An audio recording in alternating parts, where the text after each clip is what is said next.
Os voy a hablar brevemente de los 4 o 5 hermanos que tiene FSK. Lo primero, Continuous Phase FSK. Eso es un término que se ve un montón en FSK. Es la primera mejora evidente. ¿Por qué es evidente? Porque tú tienes aquí dos osciladores. Uno, el oscilador del 0 y el oscilador del 1, por ejemplo. Una frecuencia y otra frecuencia. Cuando tú metes un 0, tienes esta frecuencia, digamos, tiqui, tiqui, tiqui, tiqui, tan ricamente. Y cuando de repente llega un 1, haces clasca y cambias bruscamente al otro oscilador. Que no está aquí su onda en ese momento, sino que a lo mejor le pilla aquí. ¿Vale? Y hace así. Esta es la frecuencia del 0, esta es la frecuencia del 1. Pero fíjate lo que ha pasado. Es que ha hecho un cambio de chas. No sé si me explico. En la frecuencia del 0, esta F1 estaba por aquí abajo, tan ricamente, y de repente has cambiado de oscilador, que estaba aquí arriba. Y fíjate este cacho. Esto es una línea vertical, totalmente vertical. ¿Qué frecuencia es una línea vertical? ¿Con qué frecuencia? ¿Con qué frecuencia consigues una línea vertical? Con las frecuencias bajas no mucho, con las frecuencias más una frecuencia infinitamente alta para hacer una línea infinitamente vertical. ¿Vale? Eso significa que si tienes una frecuencia infinitamente alta, tienes un ancho de banda infinitamente grande. Y esto es un Cristo bendito, esto es un descojone. ¿Por qué? Porque a la hora del ancho de banda, el espectro de esta señal, ¿de acuerdo? Ya no es así. En cuanto hay cambios bruscos, pues tenéis de repente, ya sabéis, componentes de Fourier hasta el infinito. Eso significa que se te mete en canales adyacentes, que interfieres con otra peña, ¿de acuerdo? Con otras transmisiones, te inunda los canales. Eso es un desastre bendito. Entonces, alguien dijo, muy listo, Continuous Phase, vamos a hacer esto en vez de andar.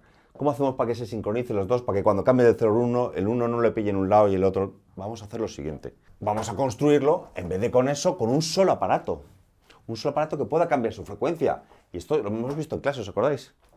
Remember, Voltage Control Oscillator, que es un VCO, oscilador controlado de voltaje. Es un oscilador como estos, que tú lo alimentas y él oscila a la frecuencia libre de oscilación, tiqui, tiqui, tiqui, tiqui, tiqui. Pero tiene una patilla más, una patilla que tú le metes aquí una componente continua, unos voltios. Si le metes X voltios, tiene una frecuencia, si le metes otros voltios, tiene otra frecuencia. El VCO es uno de los componentes constructivos de todas las telecomunicaciones actualmente. El VCO y el PLL. Primos hermanos. Bueno, total, que si tú le metes aquí un 0 voltios, tiene una frecuencia, pero es que si le metes 5 voltios, o sea, un 1, pues tiene de repente otra frecuencia. Pero como ya que es el mismo oscilador, no son dos, es el mismo, el tío por dentro está oscilando una frecuencia, de repente le metes otra tensión y hace y acelera su motor.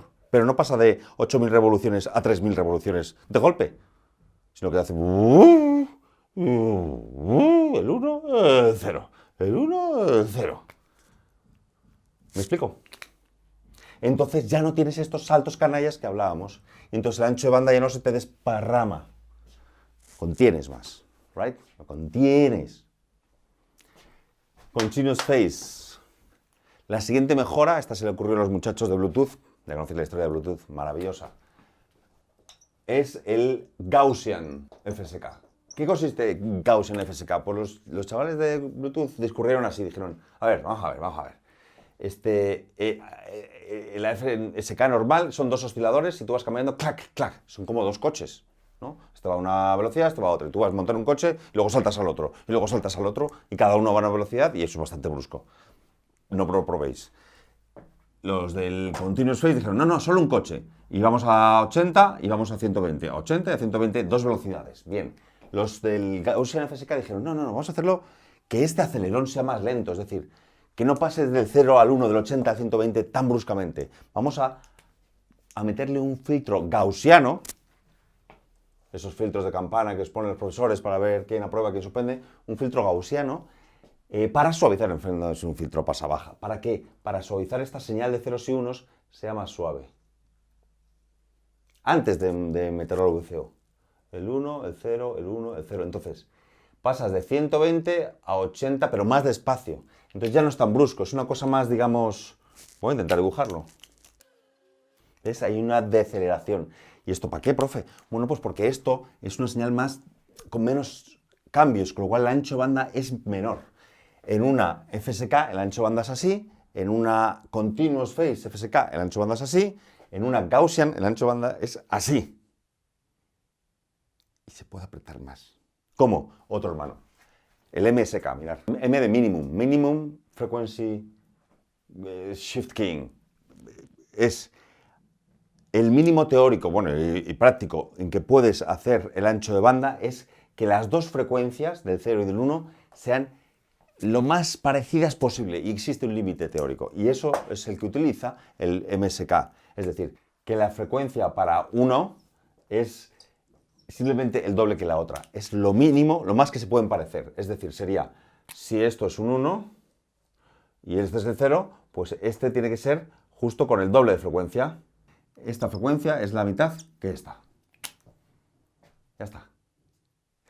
Y entonces se puede apretar más, profe. Dicen, sí, podemos apretar más el culo. ¿Quién hizo esto? Los del GSM, los de los móviles que hicieron la segunda generación, el sistema GSM, hicieron, pues coño, si esta es la mínima desviación de frecuencia que hay, que es 0,5 como índice de modulación, dijeron, pues vamos a hacer las dos cosas juntas y parieron a otro hermano. El Gaussian Minimum SK, GMSK, que es el que utilizaba el GPRS, el GPS y el GPRS también. Es decir, el Gaussian Minimum SK utiliza solo dos frecuencias, que es una a la mitad de la otra, o una al doble que la otra, y además aplican un filtro gaussiano antes para que los acelerones y frenones de la frecuencia del 0 al 1 sean más suaves y sea más pequeño todavía el ancho de banda. El ancho de banda es el más pequeño, GMSK. ¿Vale? ¿Más hermanos? Pues sí, de hecho uno de los primeros hermanos es el AFSK, que es el audio FSK. ¿En qué consiste el audio FSK? No sé, que son frecuencias de audio. Pues qué chorrada, pues simplemente que es que tienes un pitido, es el 0, y otro pitido es el 1. A lo mejor el 1 son 1200 hercios, por ejemplo, y el 0 significa 2400 hercios, por ejemplo, no me lo sé.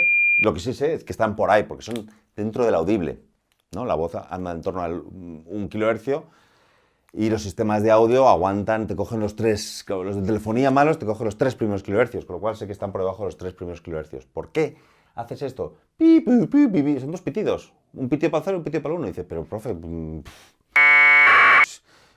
¿para qué? No parece ni alta frecuencia, ni radiofrecuencia, ni una modulación muy sofisticada. No, y no lo es. Pero tiene de bueno que puedes meter estos ceros y estos unos por sistemas de audio ya instalados. Desde un sistema de megafonía, que de repente puedes con esto transmitir ceros y unos, o un sistema de telefonía, como hemos hecho toda la vida con el fax, que es básicamente esto. Va metiendo pitidos. Lo habéis escuchado alguna vez un fax, ¿no? Son pitidos. Y cada pitido representa una serie de ceros y unos. ¿Vale? Entonces, puedes meterlo por un sistema de audio ya montado, ya sea el de telefonía, o una megafonía, un walkie-talkie. Puedes meterle, con un pequeño hardware que le pongas, puedes mandar ceros y unos por un sistema de audio. Eso significa que puedes mandar una foto. Eso significa que puedes mandar, te puedes conectar a internet, me explico, con bajas velocidades, evidentemente, pero puedes mandar información digital a través de un sistema ya previamente instalado de audio. Si vas a hacer un sistema nuevo, no lo haces así, pero vas a utilizar un sistema de audio que ya existía y sobre él montar algo digital, ASK. ASK lo utilizan muchos sistemas de emergencias de todos los países, ¿vale? No hay un estándar, pero se utiliza un montón.